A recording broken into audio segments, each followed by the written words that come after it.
All those with cell phones, please either mute them or turn them off. Thank you. All right, our first order of business is payroll warrant for November 10th and November 17th. Do I have a motion? I'll move the payroll for November 10th and November 17th. Second. All those in favor? 5-0, thank you. Accounts payable warrants for November 14th and November 21st. I'll make a motion to move the payroll warrants, accounts payable warrants. I'll second it. All those in favor? The approval of the minutes for November 7th, 2017. Do we have any corrections, omissions?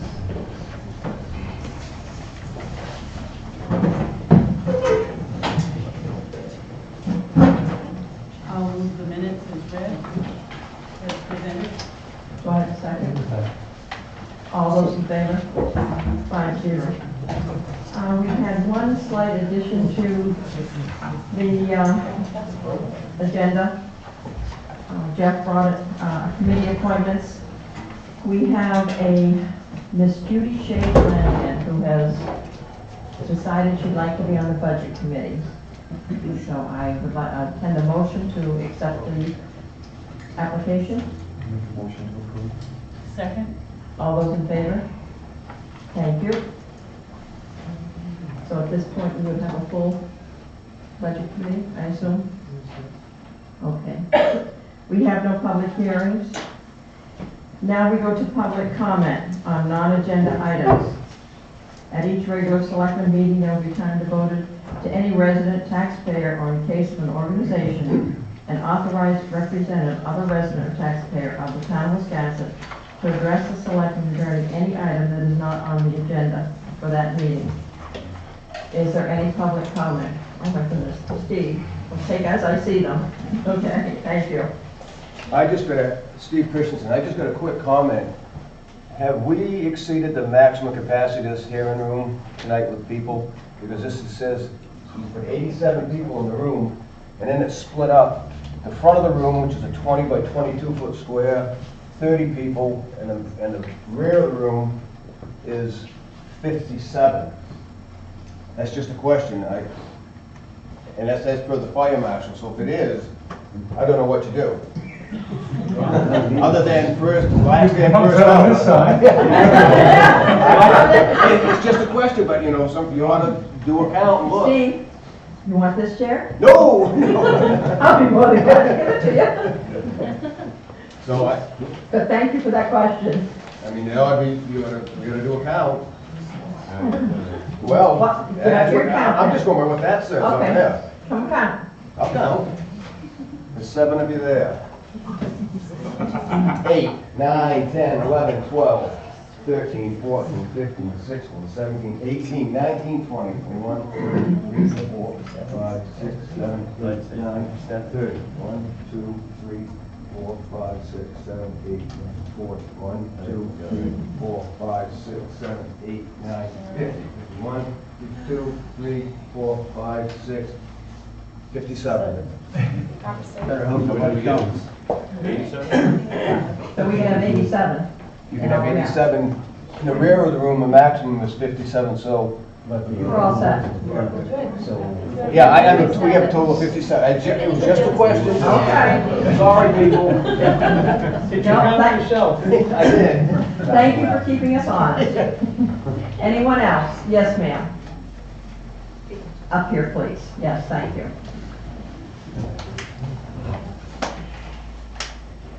My name is Nancy Roby. I live on Federal Street. I'm here because I'm very frustrated. I voted for option 2 for the downtown project. We, the townspeople, voted. The majority said we wanted option 2. It feels insulting to me that groups of people think that we don't know what we voted for, or we didn't know what we were doing, or didn't realize the ramifications of our vote, so they have to protect us by throwing up roadblocks. We're supposed to be tweaking option 2 to make compromises and plans to make this the best project it can be. I don't want my property tax money used for this court action. I read the letter to the editor from those 70-year-old women saying how happy they were that they could park in front of a store to go shopping. Let me tell you about my 90-year-old husband. We recently went to LL Bean's, and unbeknownst to us, it was Pumpkin Fest weekend. We ended up in the third parking lot away from the store, and I said to him, you know, we can go home and do this online if you want. He said, no, we'll walk. And we had an enjoyable 10-minute walk to LL Bean's, and it was fine. I presume you all go to the doctors and have physicals. What is the first thing that your doctor gives you for advice for practically any problem or to prevent problems? Walk. They tell you to walk. And they give you suggestions on how you can fit that into your day. They say when you go to the grocery store or to Walmart or shopping, park the furthest away you can and walk to the store, and then you can fit little walks into your day. I don't understand why so many are against removing the parking in front of the stores. Believe me, as a retired physical therapist with 44 years experience, I'm fully aware that some people cannot walk longer distances. That's who the handicap spots are for. And I'm not even going to address how inaccessible it is to many of the shops down the street and the crumbling steps on both sides of Main Street. The point is, walking is good for you. Plus, parking on Main Street and backing out onto Route 1 is very dangerous. Many people I have asked tell me they would never park on Route 1. I'm not looking at this just through the lens of Wiscasset, Maine. I've driven cross-country 3 times and to Alaska twice. When we see a place that looks interesting and inviting, we find a place to park away from the heavy traffic and we stop. People will stop if you make the town look inviting, which this project will do. Please stop being afraid. Stop putting up roadblocks and work with DOT. We all love Wiscasset.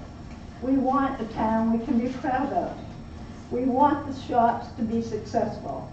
Let's get on with the project, put a stop to the court action, and get back to working together. Thank you. Thank you.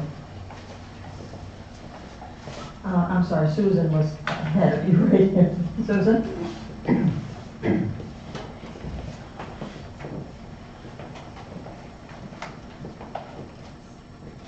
Susan Blagden, and I do have one of these for each of you. Please accept my resignation from the Historic Preservation Commission effective immediately. With this, I'm including my request to be accepted as a consultant to the commission in order to work with Lincoln County Planner Bob Fonce and the commission to amend the present historic preservation ordinance so as to make it more broadly acceptable and easier for applicants to negotiate. Thank you. Thank you, Susan. I'm sorry to accept that resignation. Me too.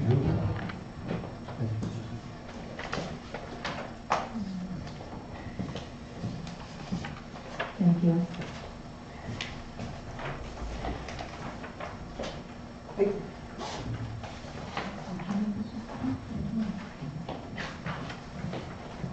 Thank you, Susan. I'm sorry. Yes, ma'am. You here? And the pink. Okay.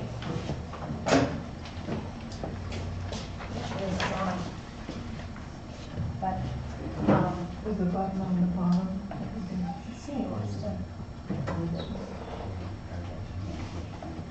Thanks to speak loudly, I think I see it. If not, I think I can speak loudly enough. Okay, thank you. My name is Shay Parody.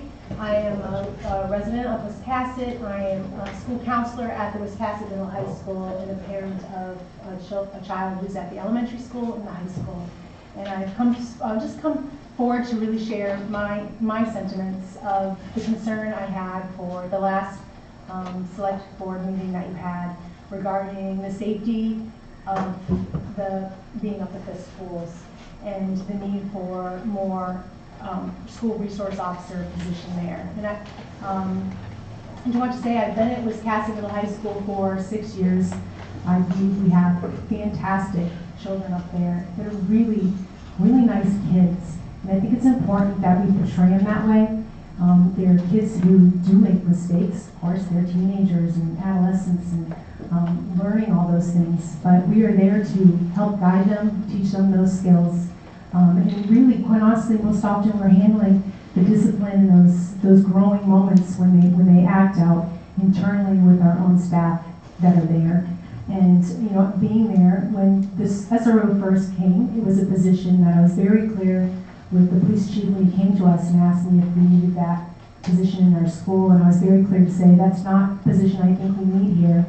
If we're going to throw some, you know, extra money, what we really need are more counselors up there, more social workers to help our kids grow and to be more proactive as opposed to reactive to the discipline that we're seeing. I told Craig that before he even started there, because he's our third SRO up there, that it's absolutely nothing personal.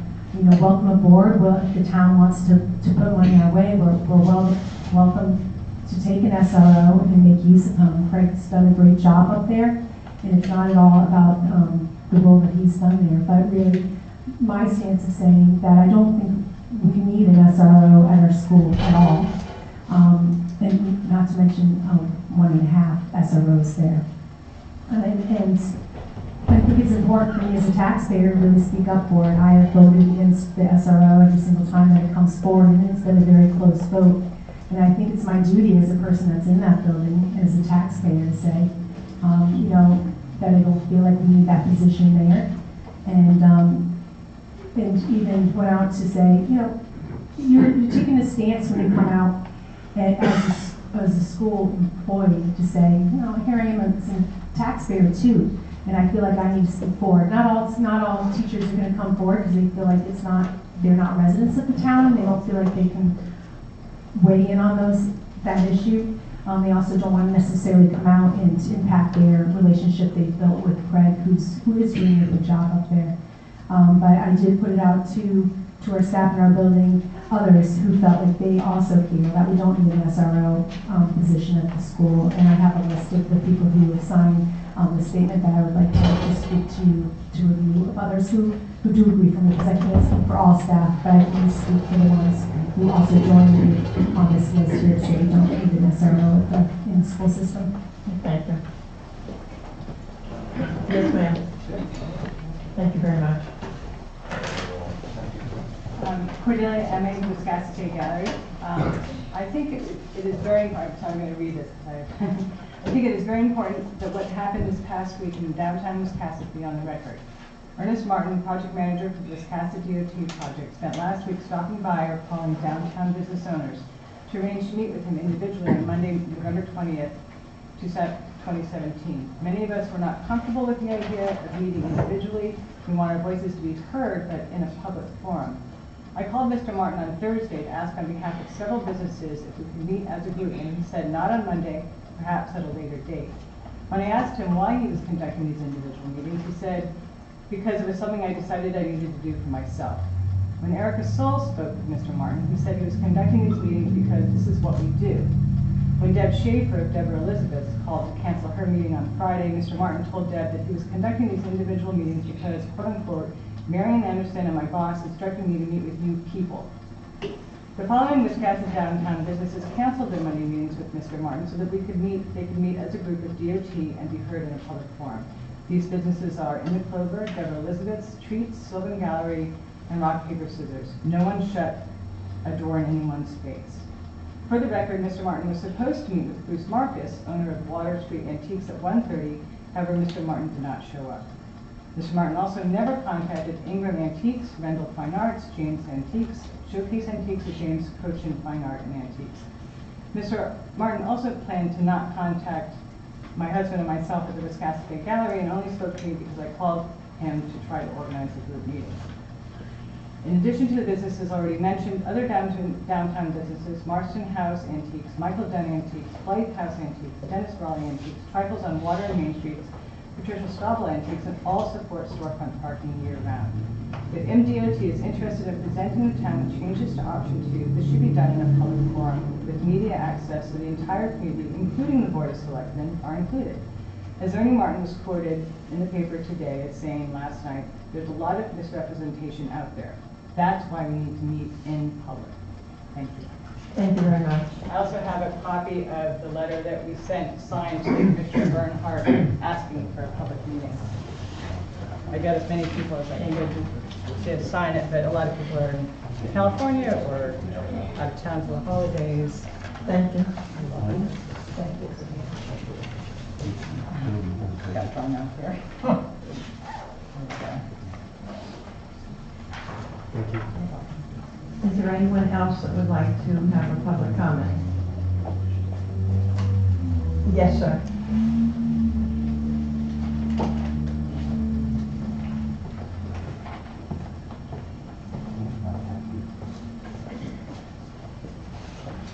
I was going to try to refrain from being up here tonight, but based on the last comments, my first question to that group, as far as not wanting to meet with Mr. Martin, is what are you so afraid of in meeting one-on-one? He wanted to understand what our own personal concerns, what our fears are, and discuss those with us on a one-on-one basis. Why should he be badgered again, as he has been in any public forum that we've had? It's not fair to him when he is trying to reach out, no matter what his reason, no matter what he told an individual was his reason for being there. He was there to meet with them. His last appointment with Water Street Antiques, basically, as I understood, was that nobody else from the group was wanting to meet, and that is probably why he avoided that appointment. For years, this town has had a disconnect between businesses, whether it's antique dealer and antique dealer and retail. That's been going on before my time here. And it just continues today. When you see the signs in the windows of those that are opposed to this project, they say, let's talk. Well, they pass up an opportunity to talk on a one-on-one basis. They refuse to talk with the rest of us to really find out our feelings towards this. We need to start working together. The Chamber of Commerce is just 7 years old. People joined the Chamber of Commerce in the beginning. After a year or two, they said it wasn't doing anything for them. Let's go back to the Kennedy phrase of ask not what your chamber can do for you, but what you can do for your chamber. And until we all start working together, putting out our time in productive, creative ways to develop business, to maintain business, and to see ourselves through, assuming and hoping, quite honestly, that this project does go. Let's start working together. We have a viable downtown. I won't say it's thriving in every respect, we know that, but there's great, great potential here. And there's potential for the streets that are not developed now to become fully occupied, because we'll have new eyes on this area, just like Nancy Roby said. And I just hope that we can all work together. As we approach Thanksgiving, I think there are a lot more things that are important than what we're bickering over. Thank you. Is there anyone else? Yes, sir, please come to the podium.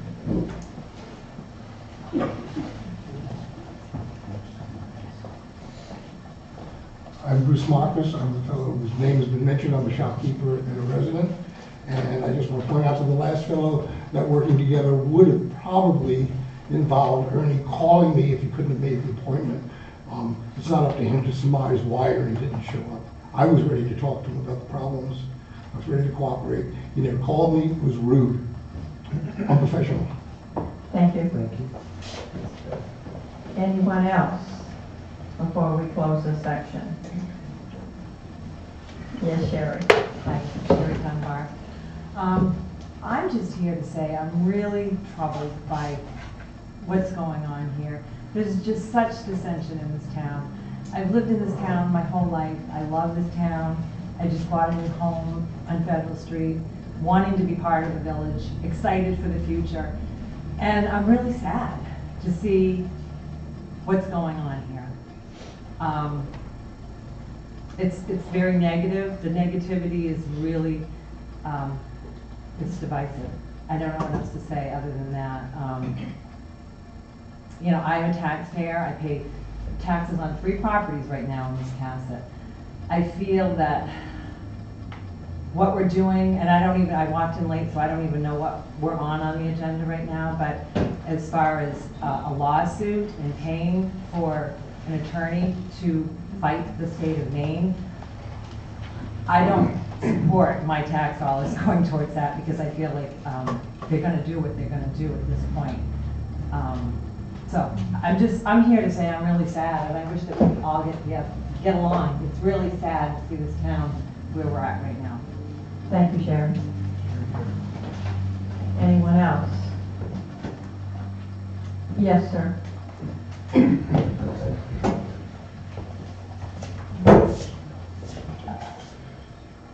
I agree with Sherry. I think that it's unfortunate to have disagreements in town, although this is obviously a very important one.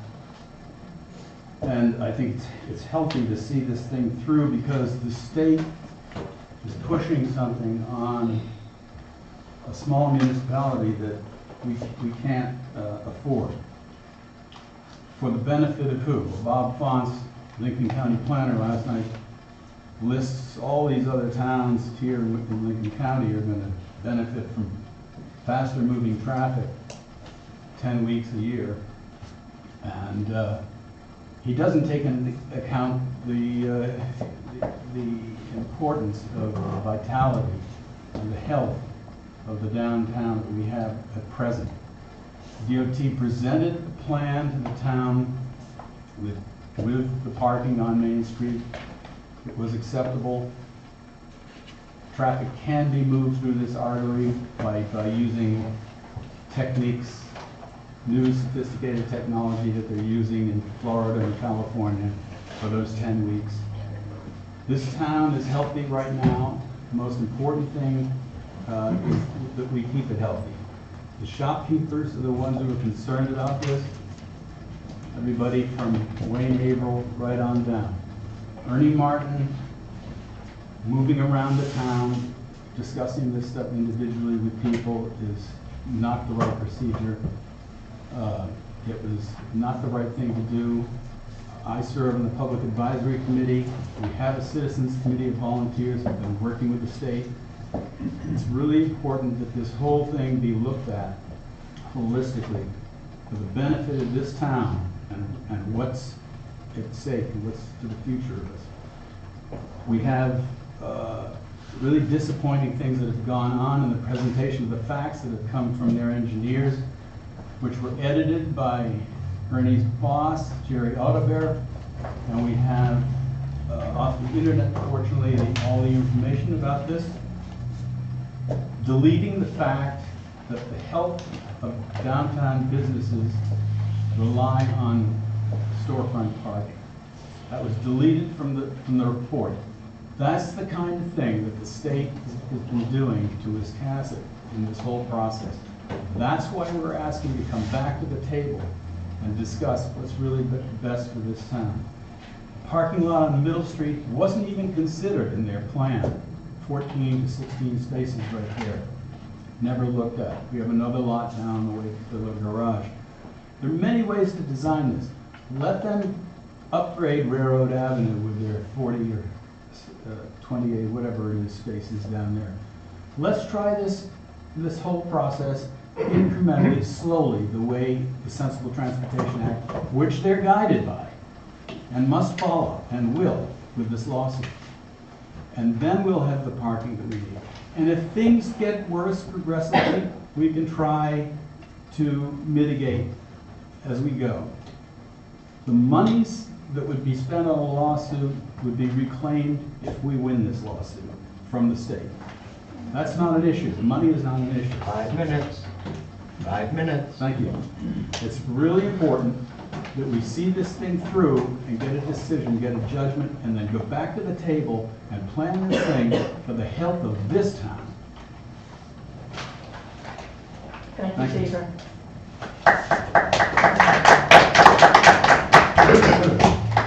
All right, yes, Judy.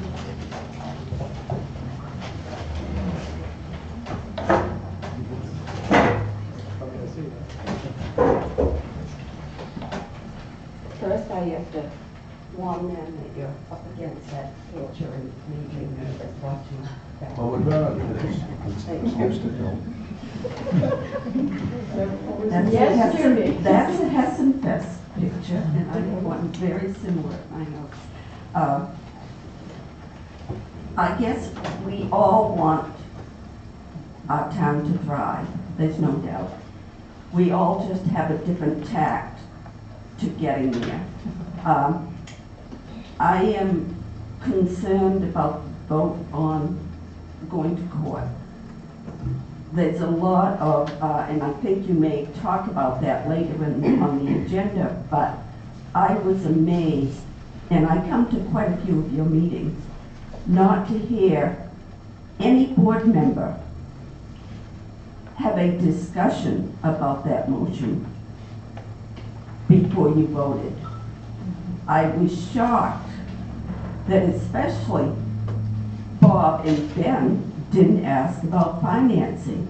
You're always asking about the bottom line. What do we have in that line? No one asked those questions. And I have understood that we have little, if any, left in the legal, which means going back to the town. And that is another ball of wax. That will be interesting. But I just would like the board, and what you did at your last meeting doesn't help in the manner in which you did it. Having two board members kind of hit out of the blue about the motion and no discussion, that was not good leadership. We need good leadership. We need people that are listening to each other. There was none of that before that very serious vote. And I do wish you would reconsider that vote and have an open discussion. Agendas are done to allow the public to know what is coming. They're also prepared for the board to know what is coming and to have time to read and process all the support material. So I do wish I assume you've all had time to read that now, but I wish you would have a discussion about that motion and reconsider it. Thank you, Peter.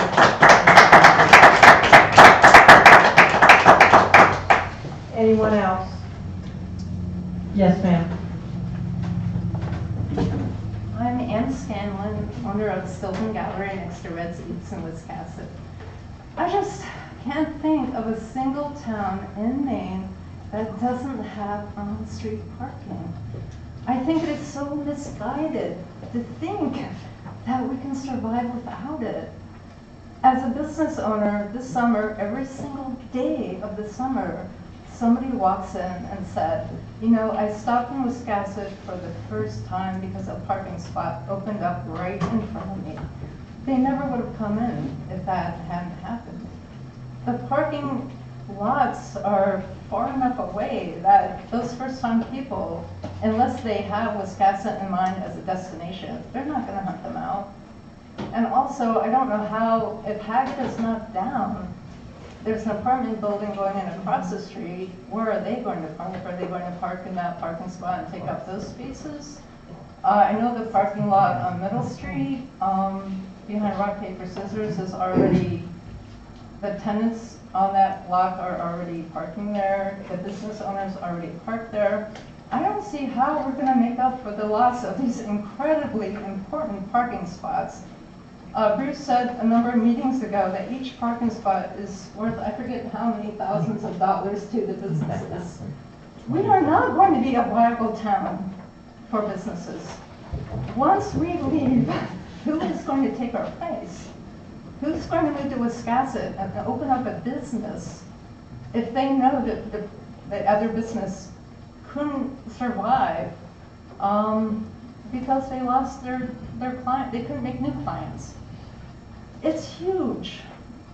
I think you should support the businesses in town. I don't think this was considered at that first vote. I think it needs to be reconsidered. I think it needs to be slowed down. If it takes a lawsuit to do that, I think that's what you have to do. I've never spoken publicly before, so this is huge to me. And I have started writing letters. I'm really trying to present my opinion for the first time publicly. And also, the thing about Hackett's Garage, can they just come in and knock that down without a COA? You know, that's what it sounds like right now. They just want to come in and that'll be gone. And it's a historical building in a historical district. And there are ordinances. Are they not going to pay attention to those ordinances? So those are my concerns. And to mention one more thing, my landlord's also very concerned for their tenants. And they've already said, we can pay month by month. They're not going to lock us into a lease because they're really worried for us. So, and those people have had a business here for over 30 plus years. So just take that all into consideration. This is huge. This affects the majority of businesses in this town. Feel that we're not going to make it. Thank you. Thank you very much. Is there anyone else who would like to speak? Okay, we're going to go on. Department head or committee chair. Town clerk Linda Perry, November 7, 2017, state and local referendum results, which we have in our packet.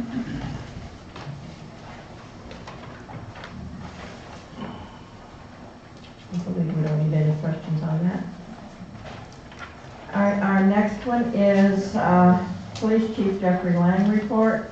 He is not here. He's away getting married, I assume. So we have Peg with us for depletion of overtime funds and manpower issues, day treatment program at Wiscasset High Middle School.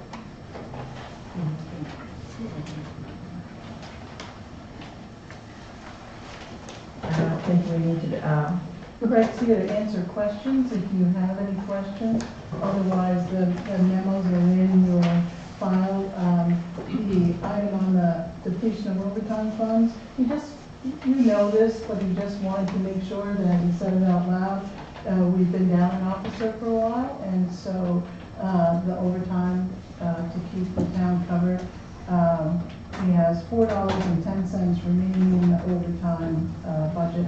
But if you have questions about scheduling and things like that, those would be best directed to Craig.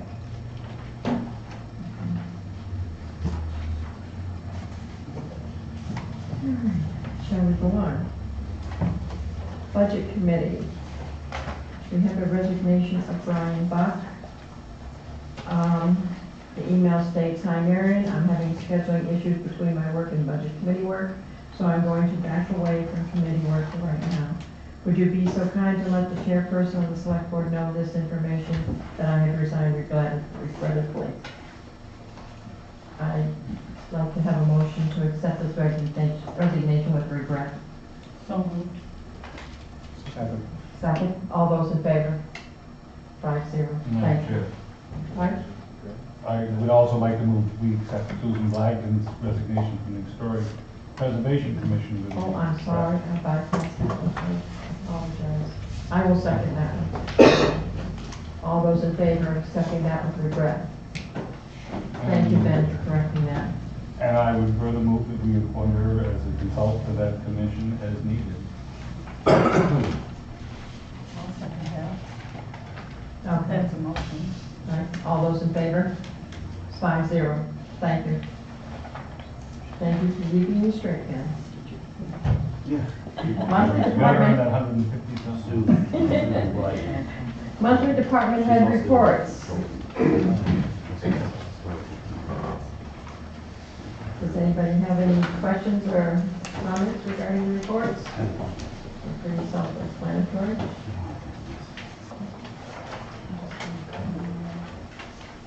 Marion would like to comment on one of them. I just want to make sure that you see the treasurer's report. From previous meetings, comments have been made about the balance in the checkbook and what those numbers are. And I just want to make sure that, I know that you read these and you see this, but so the public knows that this information is provided monthly by the treasurer. She not only has what the town's balances are, but also what the school's balances are. And I think most importantly, I want to thank Sherry for coming in on a really bad storm day. And this is really important. It seems like a little thing, but last year, when we were 1 day late with the county tax, they charged us over $100 interest. And the day that it was due to pay the $594,000, Sherry drove in to make sure that that was paid. And she actually pounded on a few doors because the county was closed. So I want to say thank you because that was a very important thing to do. Thank you, Sherry, very much. I can see her pounding on doors. Yeah. I know you hated to give him that $100.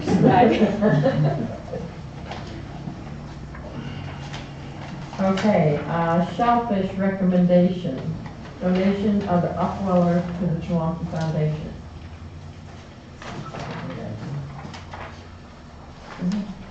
So I had the privilege of attending a shellfish committee meeting, and one of the items that they discussed is the upweller that they use in their program.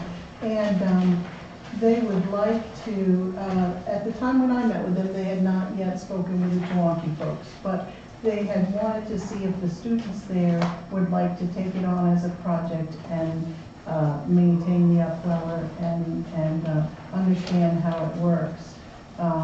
Because the harvesters that we have don't have time to take care of the maintenance and care of hauling it. So the chairman of the Shellfish Committee has just asked if the town would agree to donate it to the Chewonki Foundation to continue the education of our young people. Question, so has Chewonki indicated that they would like to participate? At the time when I met with Shellfish, they had not yet met with Chewonki. So I don't know. They were just looking for permission from the board if in fact, Yes, sir. Hi, I'm Don Jean from Shellfish Committee, and this year Chewonki was going to grow cohogs, and they talked about using the float, and we thought maybe why not include them and let them grow clams and cohogs, and because it takes a lot of man hours to run the thing correctly all year long. And if they're interested in helping out, and when we bought the float like 20 years ago, we paid like $250 for it. And it's in really good shape, and if we can include Chewonki, if they want to do it, they didn't do the cohogs yet, but we got to go talk to them, but if they want to take care of it, it'd be nice to have their help from the students, and so we figured we'd go ask them if we got permission to, if we decide to, let them have it. Would you like to say something? there he is in the back. No? Okay. So do a motion. We need a motion from the board. I have a question.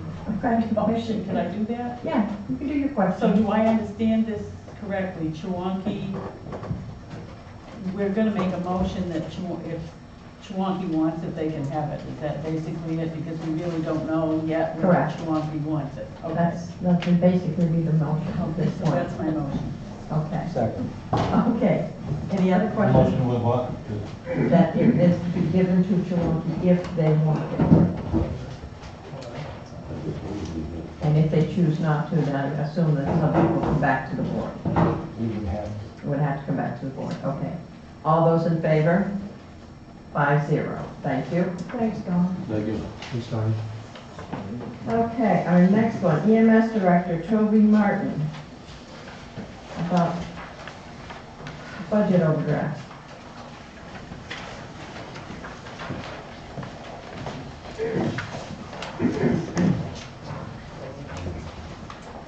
So this month's monthly report, I submitted to you a letter, just early notification per your request from last year.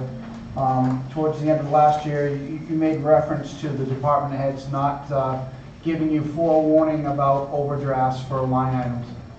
This is a letter that basically says that we're going to be overdraft by almost $27,000.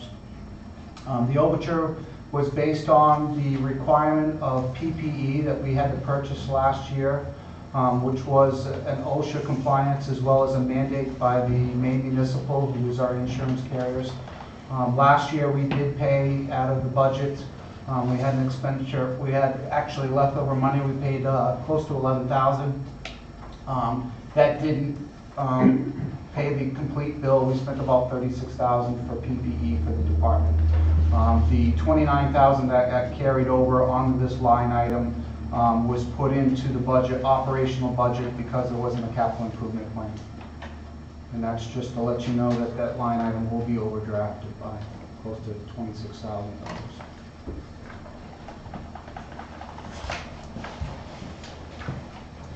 Does the board have any questions?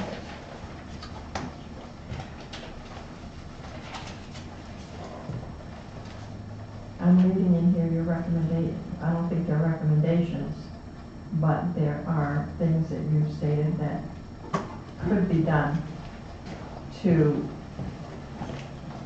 correct it so it might not be overdrawn. Could you please go into these? We have two options.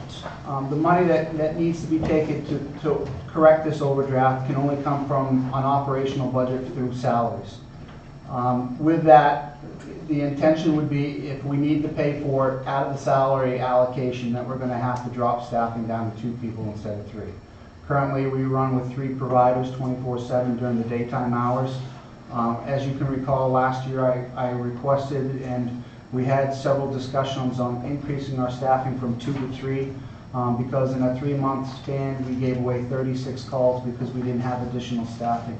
So we went up to 3 providers in January to help offset the additional cost of the calls that we were giving away. The calls that we gave away last year were close to $60,000 to $70,000 based on the generation of the calls that we had in that time frame.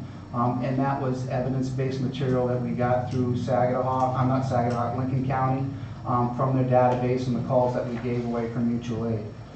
The other option that we can do is do something like what we intended to do last year, is take a little bit from the revenue to offset the $28,000, $29,000 that went into that line item budget, with the intention that we were still going to watch, the dollars and try not to use that money out of revenue to offset for this capital improvement plan. As you can recall, last year I did ask for additional funding of the tune of about $35,000, $36,000. Out of that 35 or 36, I think we only used 2,000. The rest of the money went back into the appropriated revenue account, so we didn't actually use the money that we appropriated for offsetting of salaries.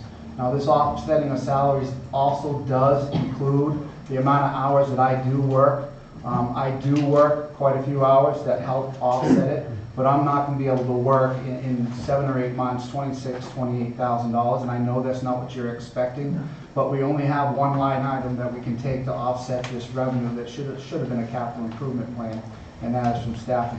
So the recommendation that I have within the letter is to reduce the staffing to 2 instead of 3, which I don't recommend based on our volume. Or the second is to appropriate potential money from revenue. Now, as you can recall, the revenue that we currently have, I'm expecting that we're probably going to have $40,000 more in revenue than anticipated. And the reasoning for that is because of the contract we received from Dresden. Currently, right now, the projection for our revenue for Dresden is pretty much on track. In talking to the other service that had Dresden for the last 3 years, their busy time is actually in the months of the winter time with car accidents. So the second suggestion is to take the revenue from Dresden that we get and apply that towards the PPE so it doesn't increase the tax dollars at the end of the year for Wiscasset. Thank you. My thinking is I'd like to see this, like, not put on hold, but not put on the back burner, keep an eye on it, and maybe in 3 months, come back again and tell us where we are, and make a decision. I don't really want to deplete the staff. I don't want to go lower on the staff at this point. I don't. Well, just to give you an idea of where our operational budget at this point in time, before the increase of the 27 and 28,000 and change, operationally for our budget, we were right around 34% of our operational budget. So we're actually lower, watching what we've been doing and the hours that everybody's putting in. So, with this $25,000 or $26,000 increase for that one line item, I'm not sure how much it's actually going to jump when it comes to the actual operational budget. Okay. Right. Anybody else have any questions or concerns, statements? Yes, Steve. I just got a question for Toby. I thought that he just saying taking some of the revenue from the Dresden account to take care of this overdraft.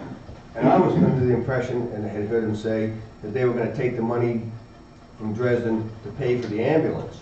So what's up there? Well, several months back, there was a proposal for this used ambulance that we're getting from the town of Auburn. And my proposal was to take the actual funding and take out a loan, either a loan on our own money or take a loan out of the bank for the next 3 years and utilize the revenue that we were going to get from Dresden to offset for the new ambulance. The board made a decision then that they didn't really think that it was in the best interest of Wiscasset to take out an additional loan.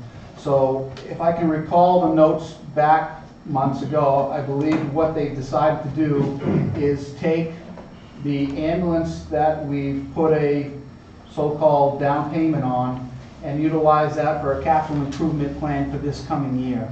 Is that correct in saying so? So instead of taking a loan out, they've opted to take it out of a capital improvement plan for the year of 2017, 2018. Mm-hmm. So that's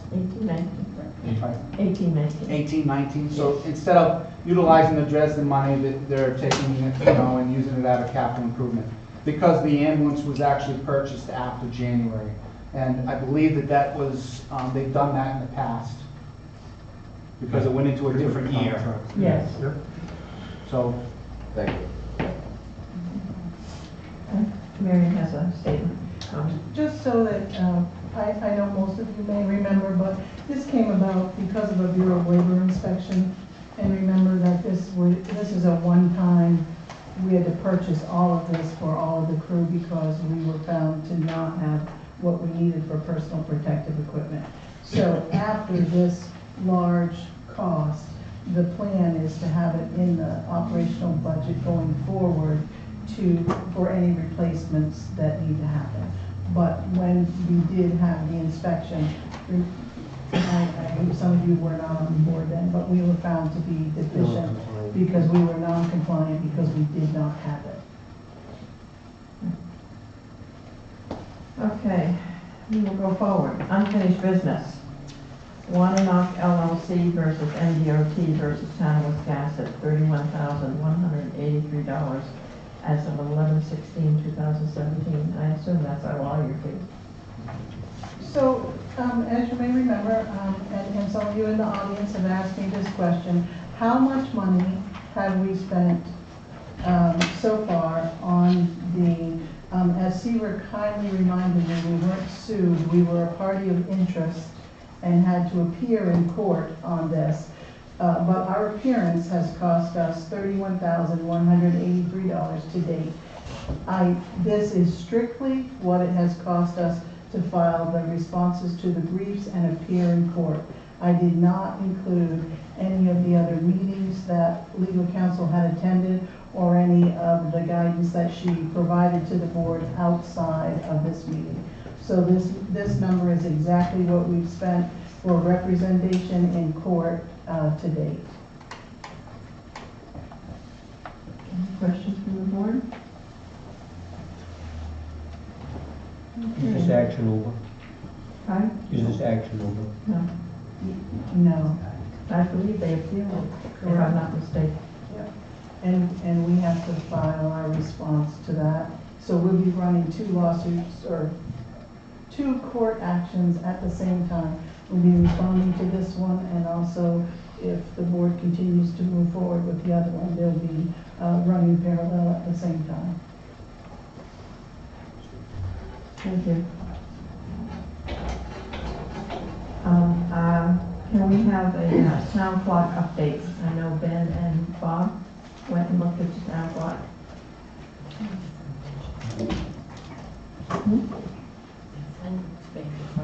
Oh, it's in the paper, okay. Would you like to share with us what you found? Well, first of all, it was very interesting. I had never been up there before. It is town property. And it's kind of neat to go up and look through the slats and see the town from that angle. I am not an engineer, but I thought that the steeple was in much, much better shape than what we had heard a couple of weeks ago. There is some work that needs to be done, but I didn't feel like it was going to fall over while we were up there. And I wish it was such that everybody in town could have the opportunity to go up and experience that. It's well worth a half hour or whatever to do. What's your thoughts, Bob? I was, frankly, I was impressed with how good it looked. I expected to see it a lot worse. And that one timber there that actually had been replaced previously because it's a bunch of two-by-ten molded together, and I'm sure that's not original. Other than that, frankly, I couldn't see anything inside there that needed to be done. And, I mean, there's no doubt that some work could be done on the clock face. And I don't know anything about the mechanism itself, but the bosses gave us an update on that. But it seems to be keeping pretty fair time. While we were there, he and the timekeeper did get the clock running again and cut the right time on it. And the reason it wasn't running was because the power had been off. It had nothing to do with the function of the clock. There's a weight, and the motor lifts the weight up, and then the weight makes the clock work as it goes down, but when it went down and the power was off, the weight didn't go back up, so the clock stopped, and it had to be, although the weight had gone back up when the power came on, somebody's got to start the pendulum. And then, of course, the time was wrong, so we reset it. But I mean, I can't really speak to the condition of the mechanism. It seems to be in working order, but as far as the steeple, I thought it was in remarkable good shape. If that one you spoke about needs to be fixed. And it might be a good time to add, when we was leaving, Mr. Putnam, who was in the audience here, came over, was working on a nearby building, and we talked about it, and he offered to use his expertise to repair that beam, for the town, which I thought was very generous. Thank you. I think it is too. Yes, Steve? I went up to the tower with Betty and Bobby as well, but, we do have that, they do have a leakage issue in there too. Remember we was talking about, there's something that's coming down that corner beam. Right. So I don't know if it's something that needs to be, a coppersmith needs to go up on that peak and, solder that joint, find the in leakage somewhere. Actually, that building, I'm sure, was designed to leak. That it has the louvers, water would always come in through the louvers. Well, and if you remember correctly, that floor is gonna tape into it, and it's copper. Right. Remember? And that copper evidently has been compromised. But I dare say that's why that beam rotted out 20 years ago and was replaced. Now it's rotted out again. if it was possible to find a leak, then might be able to interrupt the cycle, otherwise it'll need to be replaced in another 20 years. But I'm not sure that that's the end of the world if it's not possible to find a leak. So we don't have the official engineer's report. I did speak with Haney Engineering today, actually while Bob was in the office, and they are working on the official inspection report. And as soon as I have that, I will bring it to the board. But I did not receive it for this evening's meeting. Thank you. And how much money do we have allocated for any repairs up there? Do we know? We do know. Town meeting appropriated $4,000, and Davies Allen has donated $1,000 towards it. So, as Bob said, we could start with the clock face if we wanted to, but we probably should wait for the engineer's report and then make a repair plan. Just think of how good a job we could have done with it with that 31,000 that went to the legal fees. We could have fixed that clock over 10 times.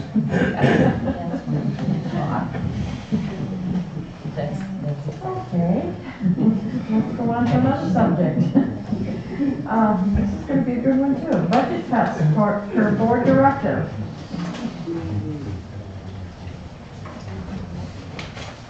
You're on. Are we ready? No. Okay. So, you may remember, I haven't forgotten, that through this meeting, the board gave me a directive to cut $500,000 from the budget. This is a working document. I want to make that really clear. This is not a final document, but I had said that I would bring something to the board for this meeting. And to date, I have found reductions of $431,107. I want to make it clear that these are not my recommendations. They are what I found as the least painful. And I also want to stress to the board that it was with cooperation of the departments. I talked with each of them briefly. And no one, has said, yes, I have extra money and please cut it out of my budget, but understood the board's directive. So I'm going to just hit some of the high points that some of it's a policy decision. If you really want $500,000, your only option is to eliminate departments. That's the bottom line. And that would be a policy decision. The board would have to decide what departments that they did not want to fund. So there are copies for the public up front, but I'll just hit the high points.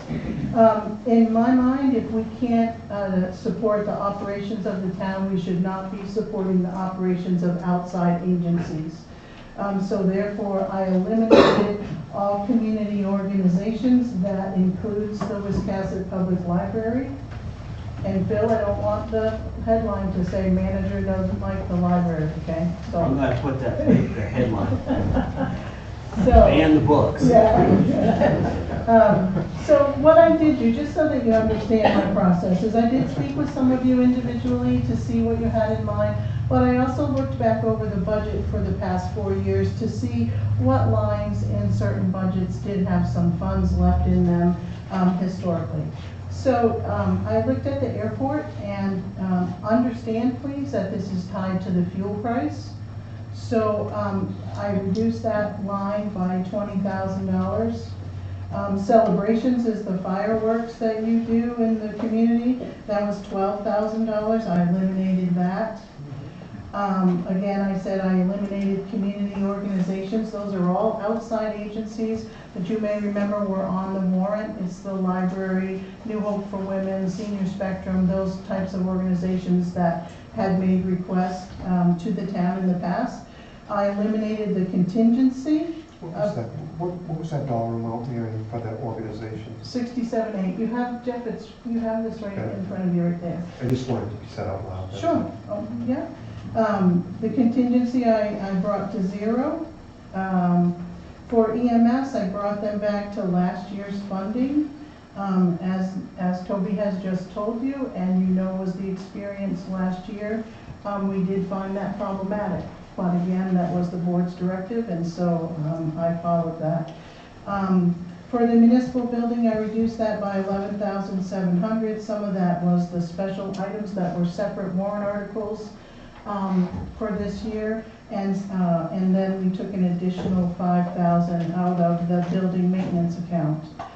For the Parks and Rec Department, I brought that back down to the previous year's funding of 730,000. This year it was 823. That was a reduction of 93,529.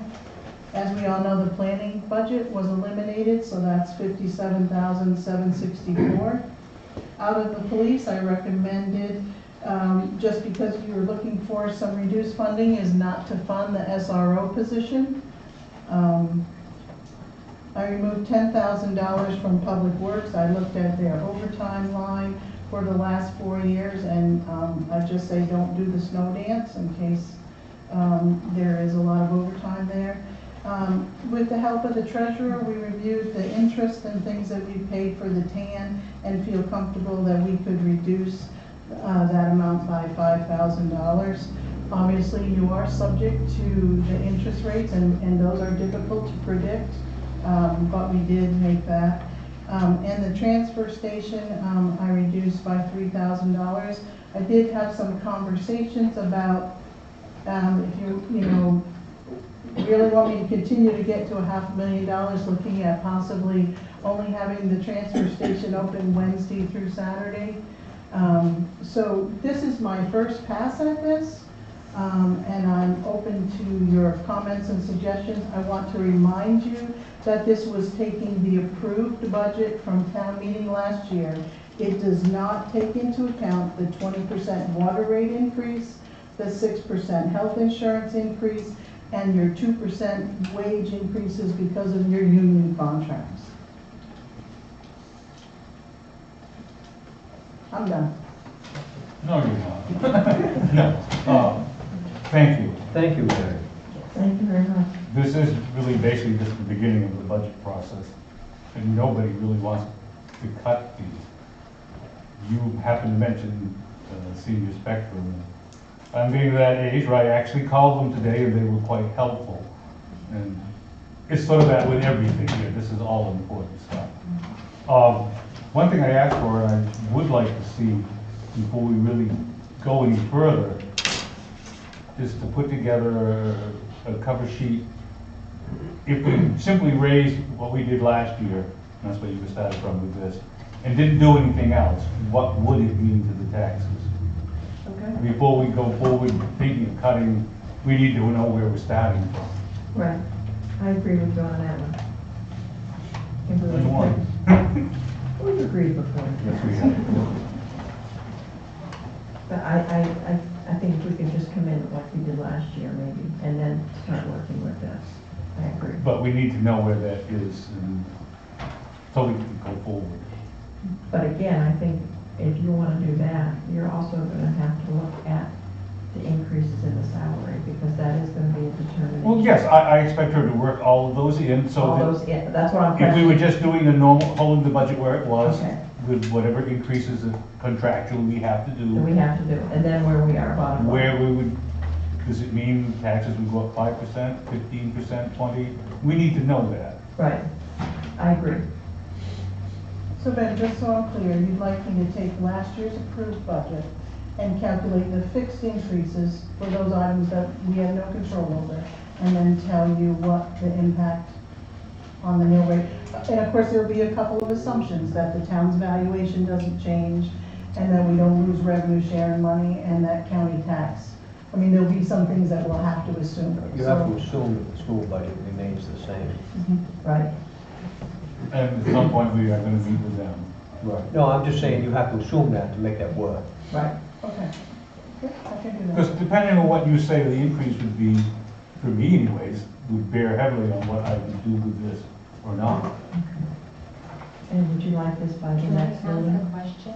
Yes, ma'am. So if, I don't want to see any of that stuff cut out, I just want to make that clear, but if we were to cut out $500,000, how much would that impact each, let's say, $200,000 property? How much would that reduce the taxes? Well, $500,000 is what, a mil? About a mil. So instead of it being 18, 17, it'd be 17. About $200. Basically.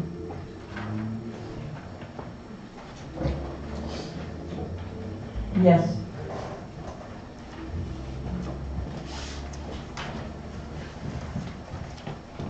My name is Richard Forrest. I've been on the Shellfish Committee for about 22 years.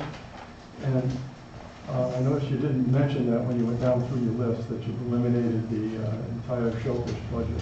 Thank you, you're correct. I overlooked that, thank you. And you said you talked with somebody about this? I can't recall any of us. No. Just with some of the board members about every year, Dick, under Shellfish, and those that are on the budget committee are here, every year that gets talked about, should we continue to fund that? Right. And so, And what's the intention if you don't fund it at all? that would be for the board to determine. And you've also, in the last vote, changed the fee.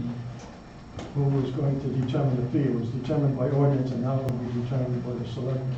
Correct.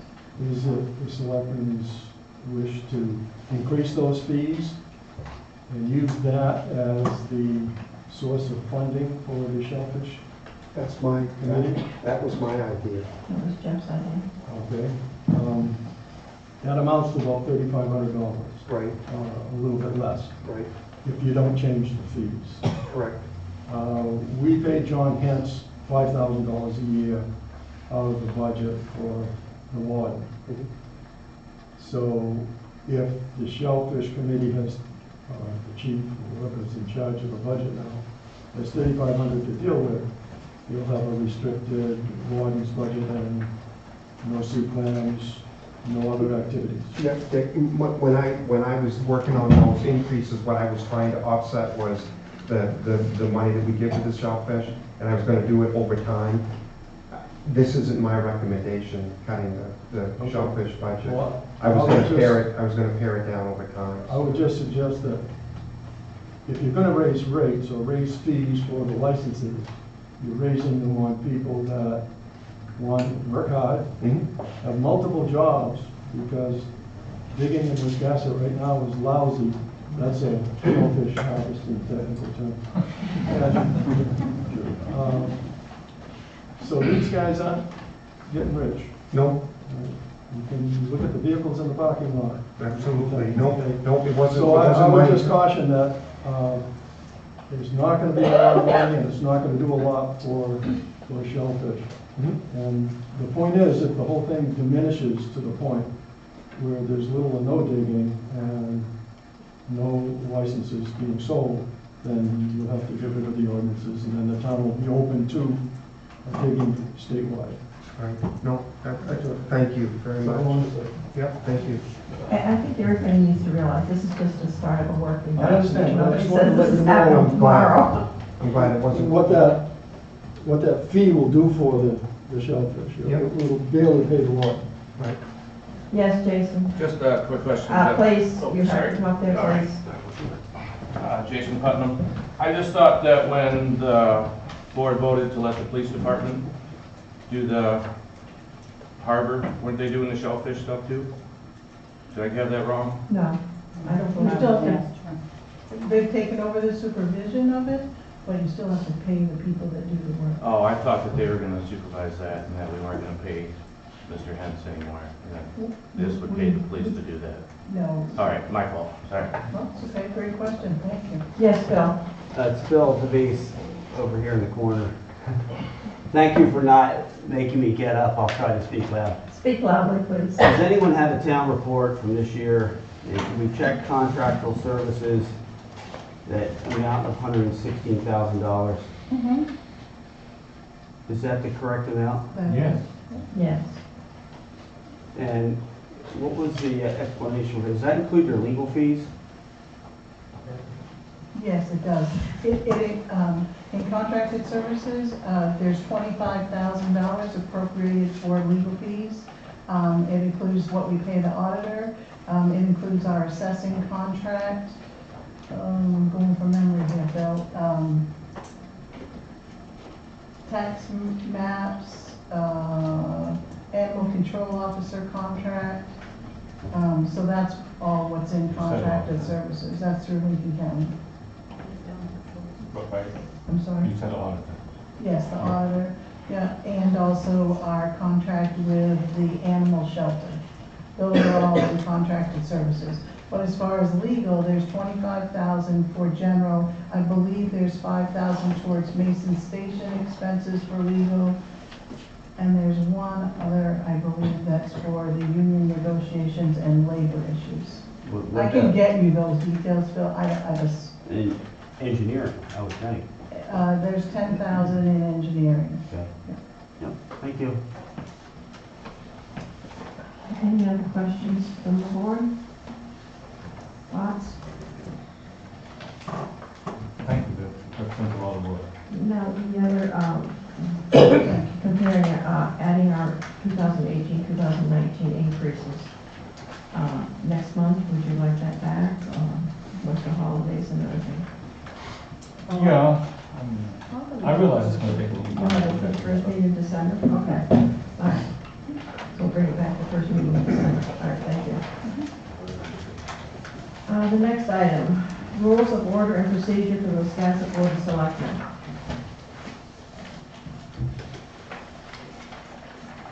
Ben, you brought this up last 2 weeks ago. I believe you brought it up, I was just responding. We have to vote on it every year. Yes, and I will move it. I don't remember doing it, but that's okay. Because we didn't, that was his point, that we haven't done. They haven't done it. Yes, because we normally do. We do it tonight with the new board sworn in, separate. And we agreed to take it up at a later date, and here we are. I will move we approve the rules and order and procedures for the Wiscasset Select Board. I will second it. Does anybody have any questions? Bob? I'd like to point out, we've rolled along here for 5 months without it. Nobody died. But there are 2 things in here that I really think should be removed. The first one is in section 2. Matters which are not on the agenda may be brought before the board only when the board votes to suspend the rules. I mean, what's the sense of having a rule and then going through the hassle of voting to suspend it and then doing what you was gonna do anyway? It just seems kind of pointless. And then toward the back, it's almost repeated in, Number 40. yeah, 36. All board meetings, workshops, or executive sessions, so except in extraordinary circumstances, there's no definition for that. Adjourn at or before 9 p.m. I mean, what is extraordinary? Who's gonna make that decision? It just seems pointless. When the board has dealt with their business, they probably would go home. I know that they have used that before. We've had to do it several times, if I remember. When Jack. we used to start at 7. That discussions would go on beyond the 10 o'clock point, and we would have to make a motion to go beyond. Which just seems pointless to me, that if you're gonna change the rules while you're sitting there, why have the rules to begin with? True. Thank you. It's one of the reasons I support it. But there is one rule in here, I've never defined it here, but the one that says it takes 3 votes to pass a motion. I think that is incredibly important to have that as a rule. Well, definitely, we need to have a majority. Yeah, I don't take issue with the whole document. I just think it's pointless to fill this with, you know, this is okay unless you vote not to do it, kind of thing. You know, But that's kind of standard jargon you find in all kinds of things. And that's why there's so much paper laying around, because it's just wasted.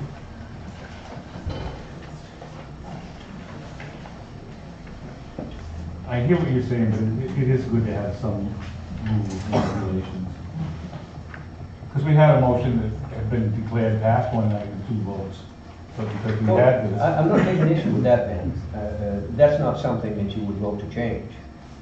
I'm taking issue with the items that you vote, the procedures, yes, that you would just simply, if you want to change it, you just vote to change it and move on anyway. It just seems really pointless. Well, there's been a few times over the years when I've made the motion to suspend the rules and it's never passed. It's not always easy to do. But I've sat here, and I believe in the audience, and watched the board vote to go past the 10 o'clock deadline, and they always vote for it. And it's like, why stop the meeting to vote and then move on? I mean, why would you vote to not continue? It could be an issue where you might decide it's better to come back the next night.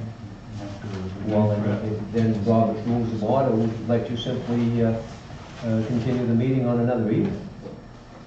And this is all governed by Robert's Rules of Order. So you'd like to remove 36? I'd take 36 right out, and I'd take that line out in section 2.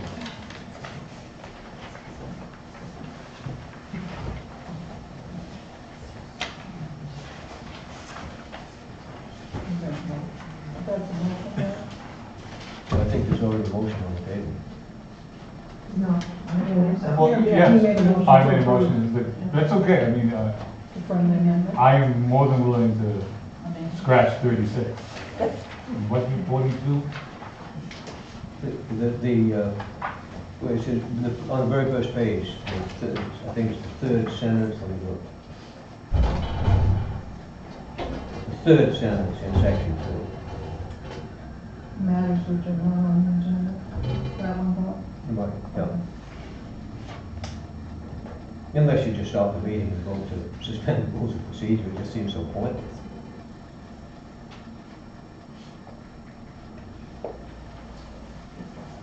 Well, I don't know, I got,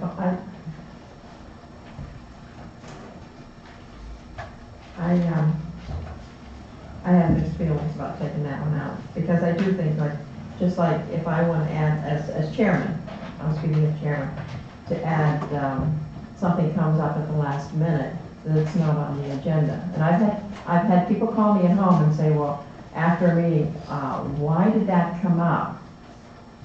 It was not on the agenda. And have to say to them, there are times that something does come up that needs to be discussed that night with the entire board's approval. And that, I think that's needed. If we're going to discuss. But this stands in the way of that. No, I don't believe so. It's just like if somebody's on the agenda, and to move it to another spot. What you're doing is rearranging the agenda, and I think you need to have approval of all the board members to do that. Yeah, but this isn't addressing that. I think it should stay. That's my opinion. 19 is your deleted one, if you want to find it. Okay, thank you. 19. But I'm only one person. Well, I hear what both of you are saying, but it's like, which one is it, if I can find it? 12 on the agenda, other board business. I mean, that just opens it up to bring up anything that isn't really on the agenda. It just says other board business. Well, to me, when I see other board business, I feel that that is business that the selectmen want to bring forth. If you have a concern, that would be your time to speak to the board. That's what I'm thinking, not the audience. It's our business. I'm just pointing out that could lead to making motions and passing them that wouldn't necessarily be on the agenda. Sure, there's been occasions on the other board business. I'm not arguing against you, I'm just trying to get through this. I just don't want to see us to get into a situation that we're making motions and passing without really thinking about what we're doing. I think we need to sometimes maybe step back and really look at things before we vote and have a chance to read it or consider. That's my concern. My only point is under other board business, or for that matter, under the manager's report, that could bring up things that hadn't been discussed. Correct. You're right. And I don't have any problem with that, but we don't suspend the rules, we just, by habit, been doing it. Well, as chairman, you would then have to stop the meeting and ask for the board to vote on whether to talk about some stupid little item. Yes, sir.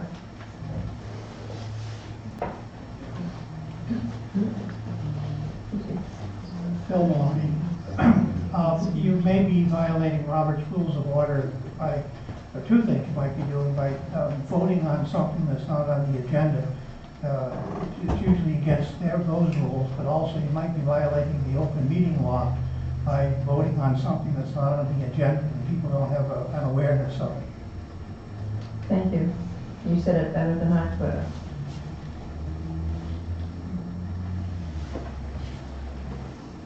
That's what I was trying to get to, just couldn't get the words out there.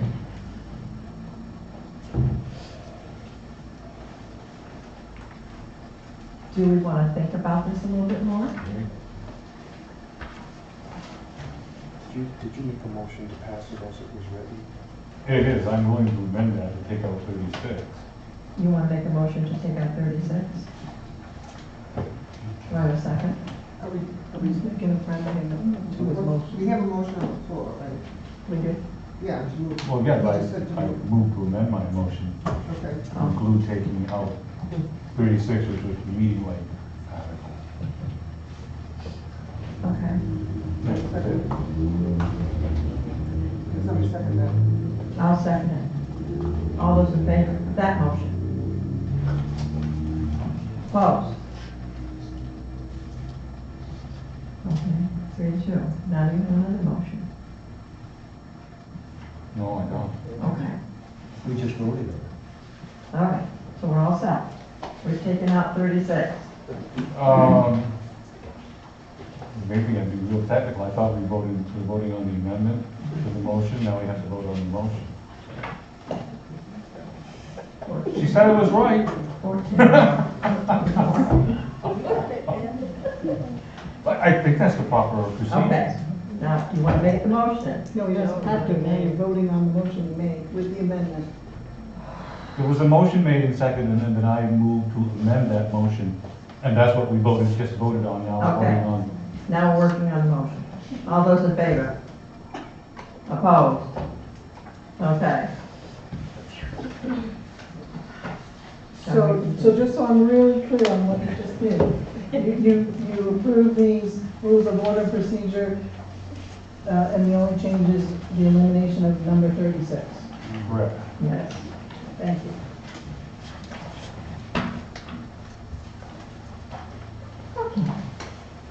Okay, discussion regarding location for future voting. So this was, as you may remember, something that Bob had brought up, and I included in your packet the minutes where we talked about it in June of this year, and we said we would discuss it at a later date, and so as Bob has said, this is the later date, so I guess, Bob, it's up to you what you want to talk about. Well, I just thought when the town was voting, we should vote in the municipal building where we have the voting booths and where all the office staff is already here.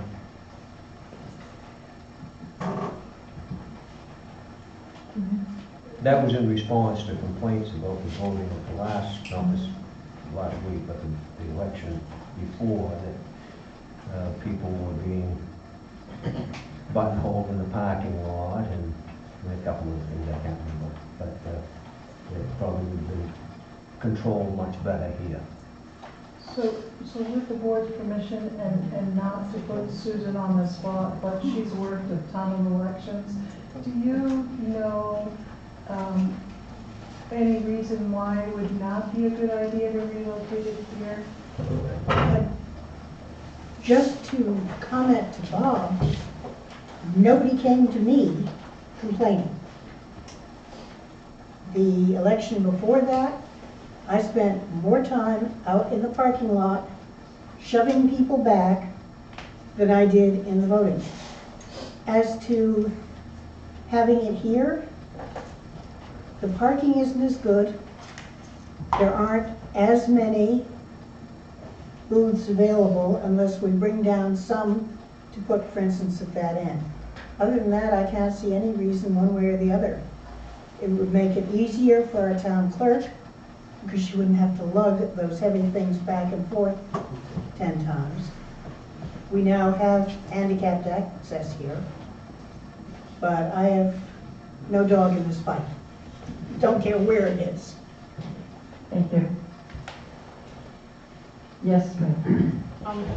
Just to note that the last vote took place the night of the Selectmen meeting, so would you switch them, locations? Good point. Very good point. Thank you. Yes, Judy. Yeah, just stand there. Oh, I can't. Yeah, talk loud. Having been a ballot clerk back in the day when we did meet here, I recall, we won't talk about the smoking, that went away, but often people, and now we have a bigger turnout, people had to wait outside. This does not accommodate the number that we have in line on some of our. Also, with the door open, it gets cold in here. Also, sometimes they're waiting in the snow or the rain out there. And it's just, I don't think it's feasible to have it here with the numbers that we have now. One more note. Thank you. Yes, ma'am. One more note, that like, it's not even 8 o'clock now, and that's usually when it ends. There's no lights in the parking lot. So just to let you know that. Thank you again. Good point. Yes, Catherine. The complaint about people being, I don't want to say accosted, but it was close, at the last election where there were so many signs out and people were shoved pamphlets in their faces, etc. Is there any reason why we can't have a law enforcement officer kind of patrolling at that time? If we stay at the community center, I don't think that would be a big issue. We did do that. We had to call the police. I believe the clerk did that. And also, when I spoke with the clerk, she was exploring whether or not folks, if the town could require folks who were wanting to hand out material about how you should vote, if we can require them to be on the public part of the property and not on the town property. I don't know the answer to that, but we did talk about that. But I mean, Susan's done this much longer than I have, but in my 3.5 years, not every election has been like that, you know. It just happened to be like this one that folks are, you know, have strong feelings about. Thank you. Susan, did you want to say something? No, I was just going to say that we do delineate the 250-foot back. Right. Which is where people who have an interest in that particular vote must be. And if somebody encroaches on that and nobody tells us, right, I'm sorry it happens. As I said, it was the town meeting, one of the June town meetings, I spent more time in the parking lot shoving people back with a tape measure than right, because there were a lot of issues that people had interest in. Thank you. So do we want to make a decision, change our way, or?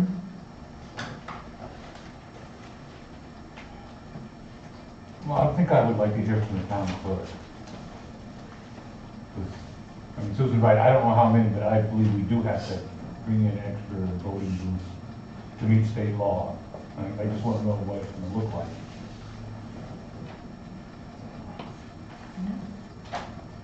But I do agree with the lady that stood up and remarked about the lack of lighting where we do have it at the community center.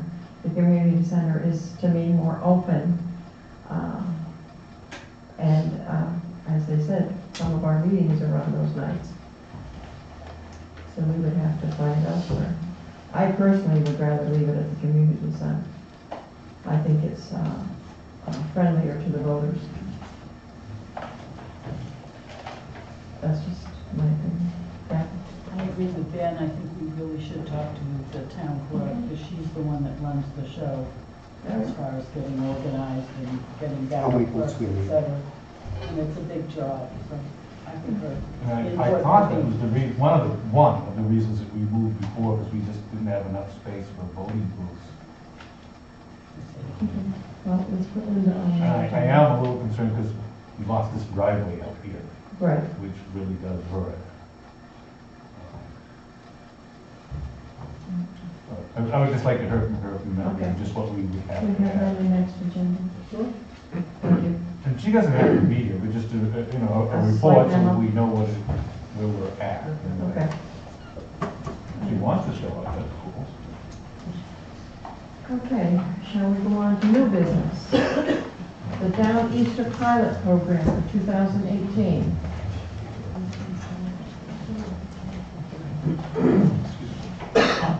Hi there.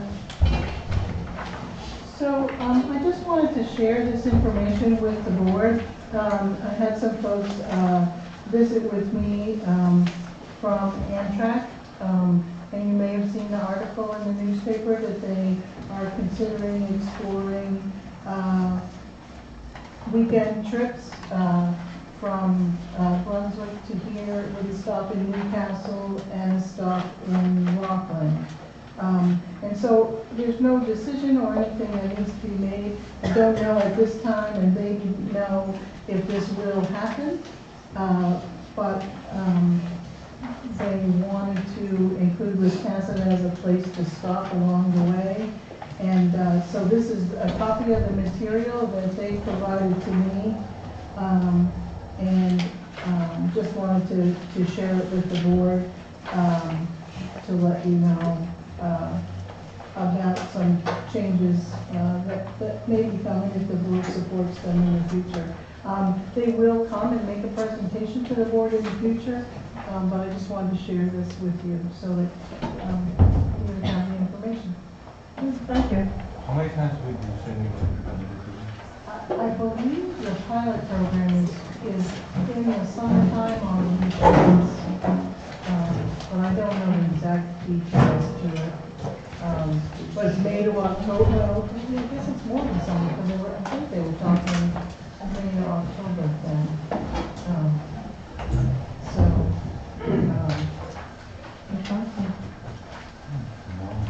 That's good. Boost to the local economy. Thank you. Okay, the next item, Huntsville Hill Grange blanket approval to operate Vino Bingo and Games of Chance for the year 2018. I need a motion. I'll make the motion to approve. I'll second. All those in favor? 5-0, thank you. Revision to the check disbursement policies. So thankfully Sherry's here this evening if you have any questions, but you can see from the good notes that she made on the document, she would like to add the credit card charges and loan payments. For those of you that do review the warrant, you do see occasionally there's a late fee or an interest fee, and Sherry's doing her due diligence to try to avoid those and would like to include those with your check disbursement approval policy. And Sherry, I don't know if you have anything else you want to add to that, or? Okay, I'll make a motion to approve the amendments to the check disbursement policy as recommended by the town treasurer. Second. All those in favor? Did you have a question, Bob? All those in favor? I'm sorry, 5-0, thank you. Okay, monthly financials.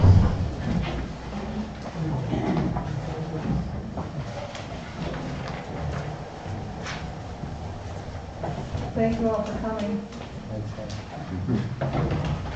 So as you can see from the HM Payson account, and Jeff chime in if you want to add anything to it, but we have seen some good growth in our reserve funds and our endowment funds. And so those are reported through August through October. And as you look at the summary sheet for the administration of the budgets, you will see that most of the budgets are in pretty good shape, except for the county tax, which is at 0 because Sherry paid it. So I don't know if you have any questions specific to that, but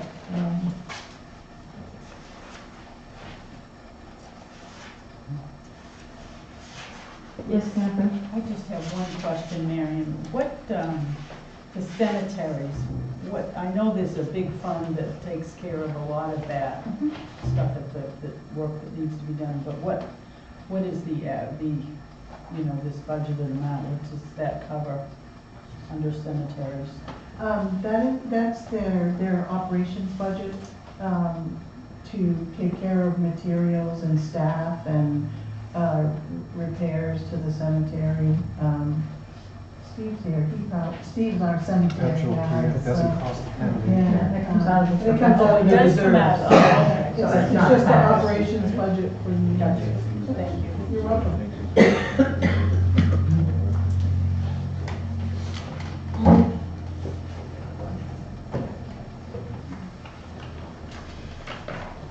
Very good work.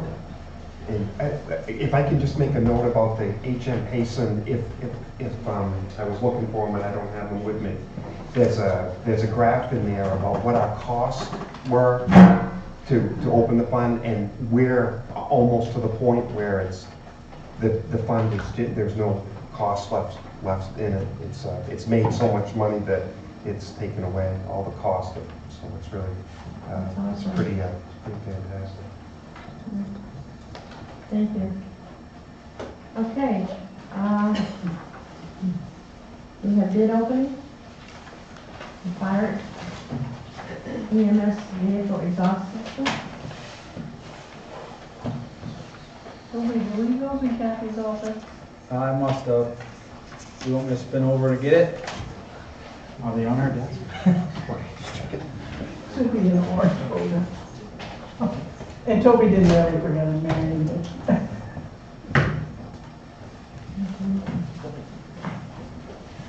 You want to do your report while we're waiting? Sure, if the board's okay with that. Oh, thank you so much. Shall we go on to the manager's report while we're waiting? We have to do the same thing on you. Go on. And if we say no, we'll sit here and talk to each other.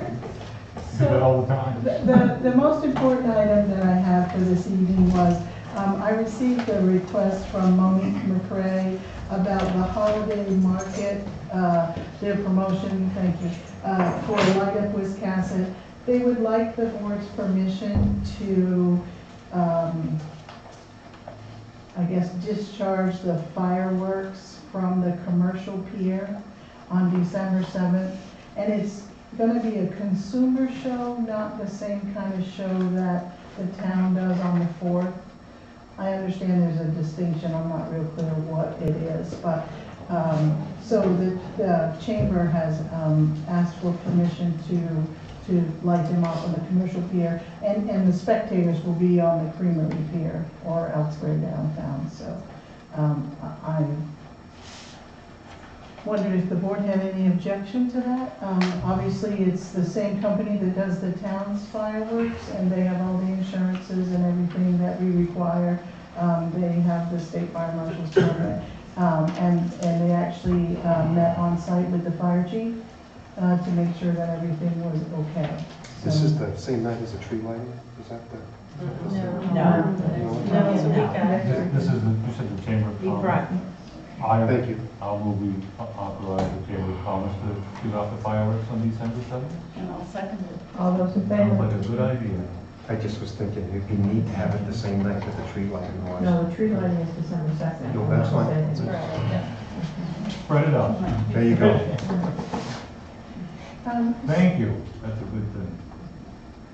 So that was the one thing that I had, and the other thing that I wanted to make sure that the board was aware of and the public.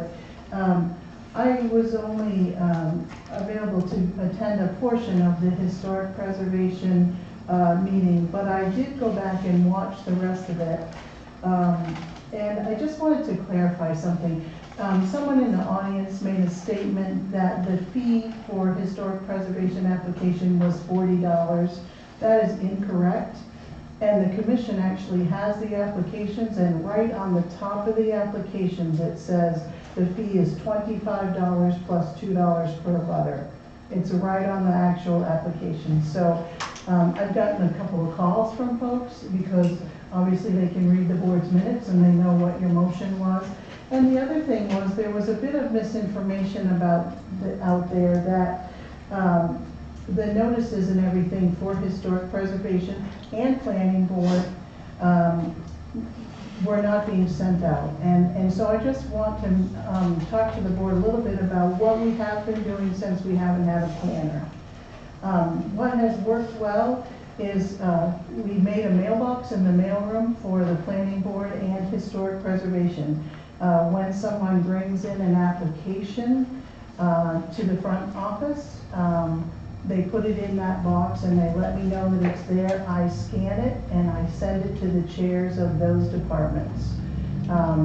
We then look up the abutters and collect the fee and send out the notices. In fact, the notices for the December 7th historic preservation meeting are already mailed out.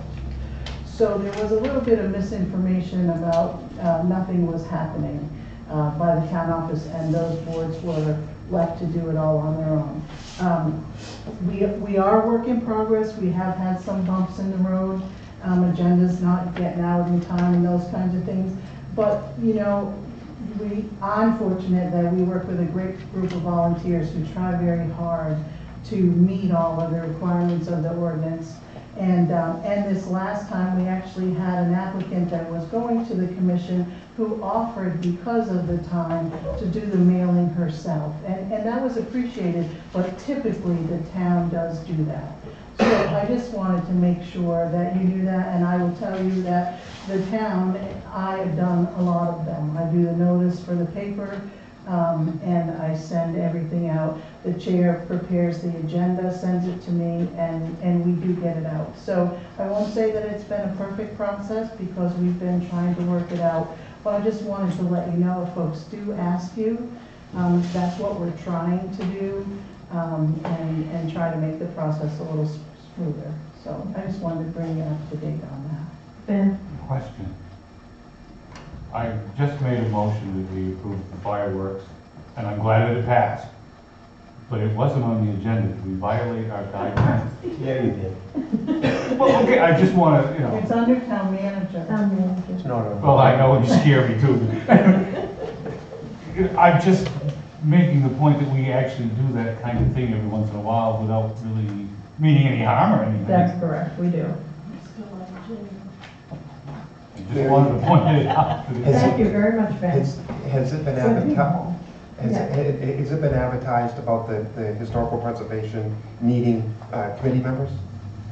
Because I haven't talked with John about setting up any interviews, but I just wanted to make sure that the clerk got. advertises all the vacancies, but Good. I'll double check Good. that, but Because we they put need to have one a notice full in board. for all the boards and committees. We didn't do, I don't believe we did one specific to them, but I believe we did one for budget committee, waterfront conservation, those kinds of things. But I'll double check with the clerk and Yep, get but back to you. if John hears of somebody and wants to meet, you know, I'm you know, most evenings after 5, so. Okay. Yes, Susan? I know that you have one application that I believe has not been acted on. We do. I haven't seen it, Susan. This was an application that came in way back when, submitted by James Cochin. And he is probably the most knowledgeable of all of us about historic preservation. Not the easiest man to get along with sometimes, but his knowledge is worth millions to this town. So I could only recommend that you reinstate him as soon as possible. Susan, that did cross my, and I made a motion to the board to not approve it. So that's why. Well, you can make another one. Yeah, no, that's where that went. Thank you. Anything else? I think that's it for now. We'll go back to your, No, we'll go back and open the bids. Toby, thank you. We have two. Thank you, Sharon. You're welcome.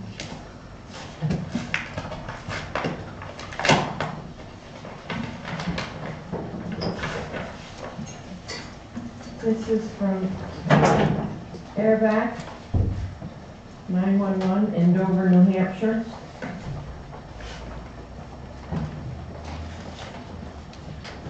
Thank you, Rose.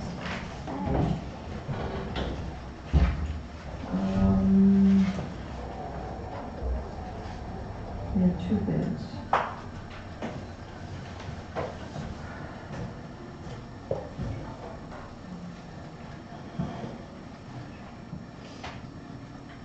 I believe you'll see that the two bids are probably because of the two different departments. Okay, thank you. EMS, 12,263. Fire Department, 17,978. That's Airback of Dover, New Hampshire. What is this? What's the bid on? It is on Vehicle exhaust system. vehicle exhaust system.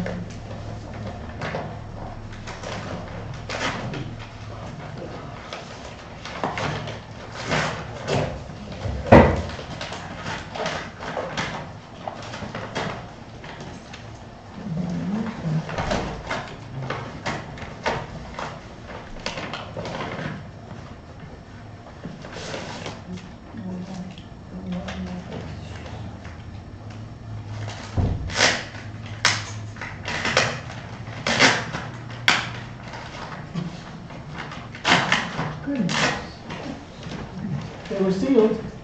I guess so. They don't want us into it.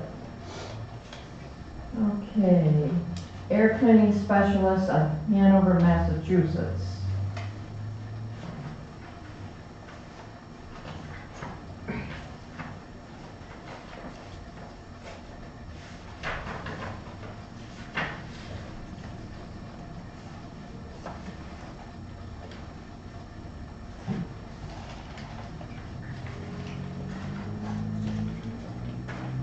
I think they've done them all in one, if I'm not mistaken. I realize that. There's option A, pneumatic nozzle system for $53,700. And option B, magnetic nozzle system, $52,700. I assume that's for both of them. Fire and ambulance.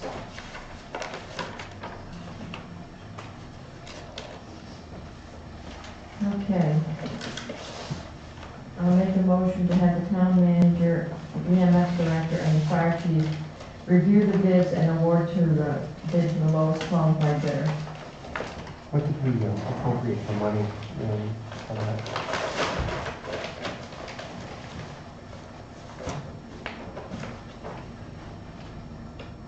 Is it 38? 33,000 for, we had a carry forward from last year.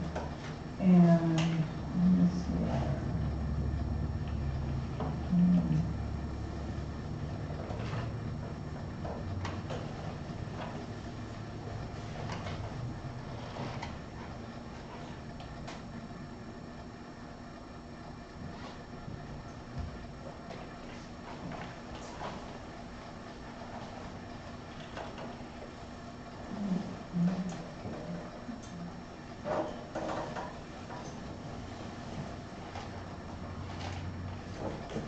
Came out of capital, Jeff, I remember.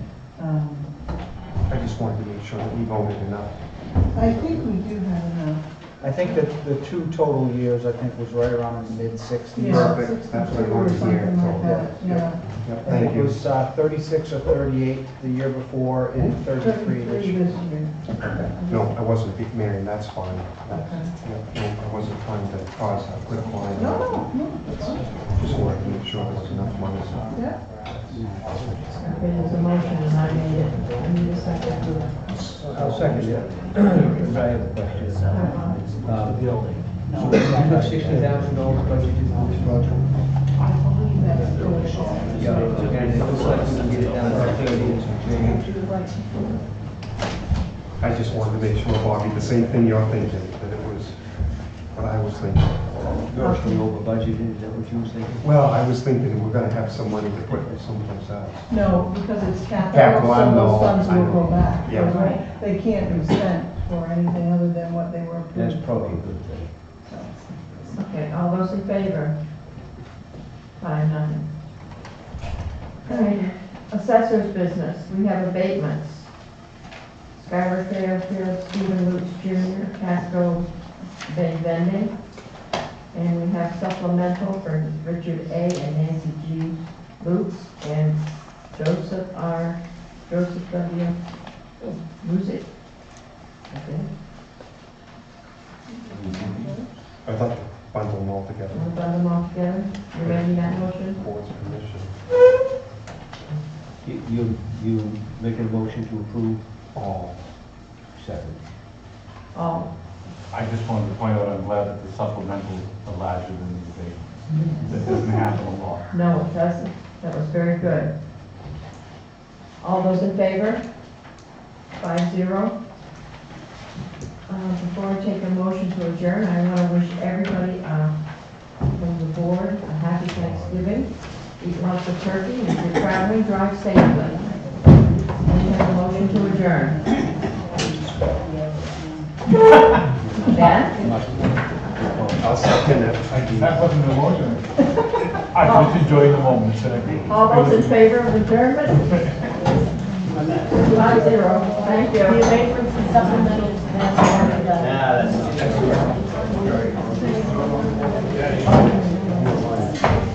I wanted to take that money that was left over and put it towards the overdrive.